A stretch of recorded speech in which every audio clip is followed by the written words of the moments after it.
जी जो खबरें आ रही हैं उसी पे मैं आरजेडी का जो पक्ष है वो जानना चाह रहा हूँ। क्या एक बार अभी हम फिर लोग से कुछ कहने की स्थिति महागठबंधन में नहीं है। में नीतीश कुमार ऐसा शामिल कुछ हो रहे हैं? ऐसा कुछ नहीं, जैसे आप सुन रहे हैं वैसे ही हम भी सुन रहे हैं। और अभी एक दो दिन में स्थिति स्पष्ट होगी। अभी तक तो नीतीश कुमार एनडीए गठबंधन में है। जब वो एनडीए गठबंधन को छोड़ेंगे तब ना पता चलेगा कि किधर जाएंगे, इधर जाएंगे, किधर जाएंगे, या जहाँ है वहां रहेंगे। अभी तक तो वो वहां है। जब वो छोड़ते हैं गठबंधन तो फिर देखते हैं। स्थिति कुछ कुछ लग रहा है कुछ होने वाला है, लेकिन क्या होने वाला है, कब होने वाला है, इसके बारे में क्या कह सकते हैं। फैसल साहब, आप आरजेडी के कद्दावर नेता हैं और अंदर खाने की तमाम चीजें भी आप जानते हैं। जो स्ट्रैटेजी जो बनती है उसमें आप शामिल होते हैं। तो क्या नीतीश कुमार जी के साथ जो है दोबारा अगर मौका मिलता है तो मुख्यमंत्री नीतीश कुमार ही रहेंगे या फिर जो है तेजस्वी यादव होंगे या फिर क्या कुछ सिनारियो होगा? ये बहुत हाइपोथेटिकल क्वेश्चन का आप कर रहे हैं कि ऐसा होगा तो वैसा होगा। हाँ, चाची को मूछे हो तो चाचा हो जाएगा। ये कोई बात नहीं। अभी तो सवाल ये है कि पहले मुख्यमंत्री एक डिसीजन लें नीतीश कुमार। उसके बाद मैं बहुत साफ कह रहा हूँ कि उसके बाद हमारे नेता प्रतिपक्ष तेजस्वी प्रसाद यादव जो भी दायित्व, संवैधानिक दायित्व उनके ऊपर आएगा नेता प्रतिपक्ष की तौर पे, क्योंकि सबसे बड़ी पार्टी है हम लोग बिहार में और वो उसके नेता हैं तेजस्वी यादव, तो जो कुछ भी होगा वो अपना दायित्व निभाएंगे। जी, तो क्या अगर एक बार फिर से परिस्थितियां बनती हैं तो सरकार बनाने से गुरेज नहीं है नीतीश जी के साथ? देखिए, ये अभी देखिए एक बात समझ लीजिए अनुसार कि राजनीति में कोई परमानेंट दुश्मन नहीं होता है, राजनीति में कोई परमानेंट दोस्त नहीं होता है। ये समीकरण का खेल है और राजनीतिक घटनाक्रम पे निर्भर करता है। तो जिस तरह की राजनीतिक घटनाक्रम होगा और जिस तरह का समीकरण बनेगा उस हिसाब से निर्णय लिया जाएगा। जी, कुछ नीतीश जी से भी बातें चल रही हैं। ये रिपोर्ट्स आ रही हैं कि जो है नेता प्रतिपक्ष जो है मुख्यमंत्री जी के साथ वार्ता कर रहे हैं। उसमें क्या कुछ जो है उस सिलसिले में कुछ हिंट्स मिल रहे हैं क्या? आप जो है क्या देखिए, कहना मुझे चाहेंगे? जानकारी नहीं है कि नीतीश जी की और तेजस्वी जी की बातचीत हुई है या नहीं हुई है, लेकिन संवाद और बातचीत तो हमारी जो जमहूरी निजाम है, ये जनतांत्रिक व्यवस्था है, उसका बहुत अहम हिस्सा है। बातचीत तो होती ही रहनी चाहिए। जी, तो ये जो एक नए समीकरण बन रहे हैं, क्या हम और दूसरी पार्टियां भी जो है आपके साथ आ रही हैं? अभी इट्स टू अर्ली टू से। अभी तो कुछ कौन का पार्टी किसके साथ आ रही है, कौन पार्टी किसके पास जा रही है, इसका अभी समय नहीं है। अभी तो पहले ऊंट किस करवट बैठता है ये देखिए। जी, ऊंट किस करवट बैठता है या जो परिस्थितियां बनी है इसकी वजह आप क्या मानते हैं? आप लोग सबके सामने है, परिस्थिति बिल्कुल सामने है। हम तो पहले दिन से, अगर आपको याद हो तो मैं शिवहर में भी, मैंने मोतिहारी में भी हमेशा ये कहा कि ये बहुत अनैतिक टाइप का गठबंधन है।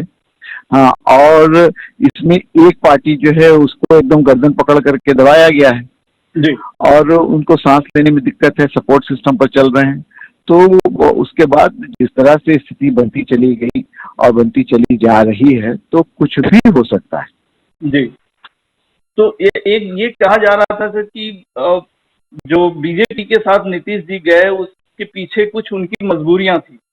तो अब क्या तो उन नीतीश कुमार से मजबूरियों पूछे, से वो मुझे नहीं पता है। उन मजबूरियों से कैसे वो जो है निपटेंगे? क्या फिर जो है जो जिस वजह से वो गए थे एनडीए के साथ, क्या अब उस वजह का समाधान निकाल लिया गया है? देखिए, कौन सी वजह थी, उन्होंने कभी कोई स्पष्ट बात नहीं कही है। और किस वजह से अगर वो कल को वो एनडीए से निकलते हैं तो वो कौन सी वजह है, तो ये तो माननीय नीतीश कुमार जी ही बताएंगे। इस पर हम क्या टिप्पणी कर सकते हैं। जी, 2-3 दिनों की बात आप कर रहे हैं, तो क्या अगले 2-3 दिनों में बिहार की राजनीति जो है एक नए तरीके से देखेंगे लोग?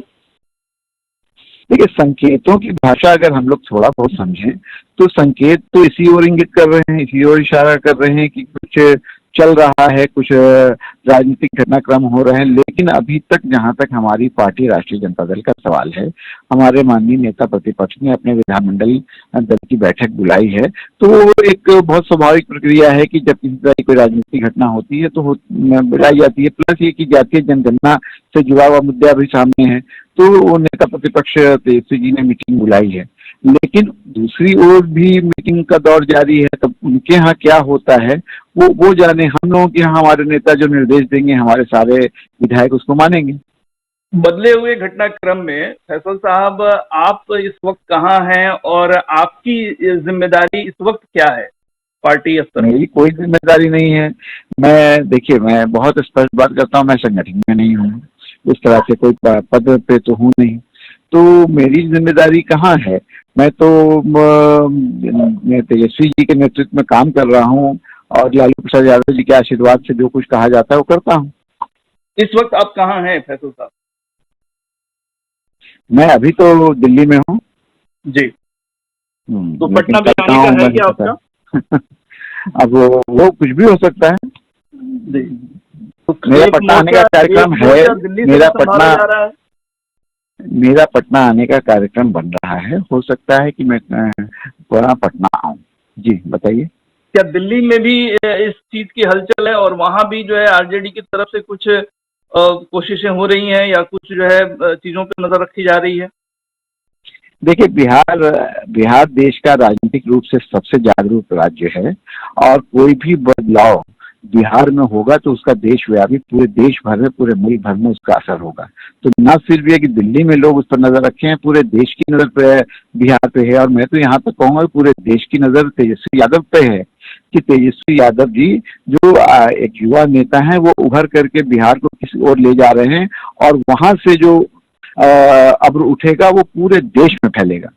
जी फैसल साहब, आखिरी सवाल हम आपसे ये जानना चाहेंगे, सवाल का जवाब, कि ये जो तमाम परिस्थितियां बनी हैं, ये सब तस्वीरें जो है कितने रोज में साफ हो जाएंगी कि क्या कुछ घटनाक्रम है? देखिए, मैं उसका हिस्सा नहीं हूँ। जो कुछ भी हो रहा है वो पटना में हो रहा है और माननीय नेता प्रतिपक्ष तेजस्वी जी वहाँ पे स्वयं मौजूद हैं और वहाँ पे जो कुछ उधर हो रहा है राष्ट्रीय जनता दल यूनाइटेड में, तो वो उनके नेता लोग जाने, हम लोगों को उसकी जानकारी नहीं है। लेकिन सब लोग उस पर नजर बनाए हुए हैं और जैसा कि लोग कहते हैं कि 2-4 दिन में स्थिति स्पष्ट हो जानी चाहिए, तो हमको लगता है कि 1-2-3 दिन में जो भी होना होगा वो हो जाना चाहिए। लेकिन क्या होगा ये मैं नहीं बता सकता। जी जी, बहुत बहुत शुक्रिया फैसल साहब। बहुत शुक्रिया साहब।